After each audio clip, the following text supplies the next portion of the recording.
जय श्री कृष्णा।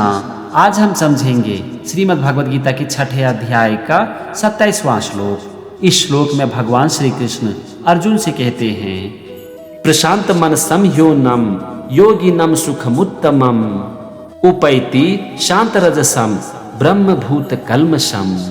तो चलो यहाँ पर भी हम सबसे पहले श्लोक के एक एक शब्द का मतलब समझेंगे। और यहाँ पर सबसे पहला शब्द है प्रशांत मनसम, और इसका मतलब होता है जिसका मन भली भांति शांत है। फिर है ह्योनम, इसमें दो शब्द है, ही और एनम। ही का मतलब होता है क्योंकि, और एनम मतलब इस। इसके बाद है योगिनम, और योगिनम मतलब योगी को। फिर है सुखमुत्तमम, इसमें दो शब्द है, सुखम और उत्तमम। सुखम मतलब सुख आनंद, और उत्तम मतलब उत्तम यानी कि अच्छा। अब यहाँ पर आप देखो, पहले वाक्य का मतलब हो गया क्योंकि जिसका मन भली भांति शांत है, इस योगी को उत्तम आनंद है। कहने का यहाँ पर मतलब हुआ कि जिस योगी का मन शांत रहता है उसे ही परम आनंद की प्राप्ति होती है।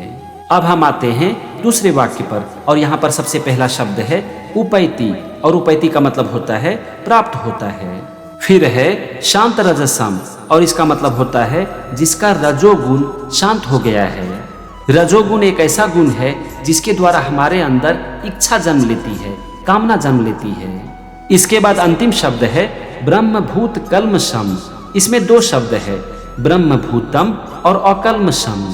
ब्रह्मभूतम मतलब ब्रह्मा के साथ एक होना, यानी कि परमात्मा में लीन हो जाना।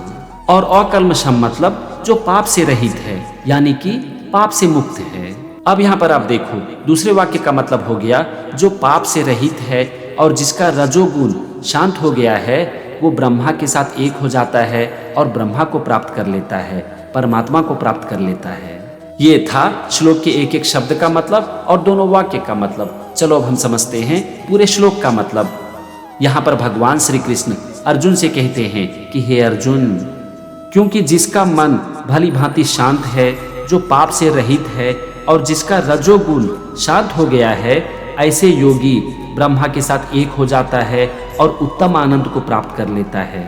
भगवान यहाँ पर कह रहे हैं कि जो अपने मन को शांत कर लेता है, खुद को पाप से मुक्त कर लेता है और अपने रजोगुण को शांत कर लेता है, यानी कि अपनी इच्छा और अपनी कामना का त्याग कर देता है, ऐसे योगी का मन परमात्मा के साथ एक हो जाता है और वो परम आनंद को प्राप्त कर लेता है।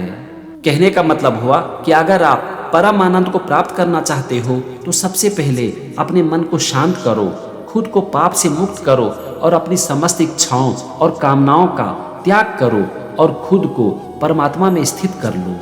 यह था 6ठे अध्याय का 27वां श्लोक। अगले एपिसोड में हम समझेंगे इसी अध्याय का 28वां श्लोक। तब तक के लिए जय श्री कृष्णा।